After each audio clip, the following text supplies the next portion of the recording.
Manong Jopo. At Ate Maita, Ngayong June, 9 pesos and 45 centavos per kilowatt hour ang overall electricity rate.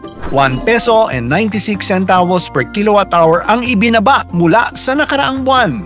Kahit na tumaas ang transmission charges ng 15 centavos at ng bagong fit-all charges ng 5 centavos na inutos ng ERC, bumaba naman ng 1 peso and 83 centavos ang generation charges.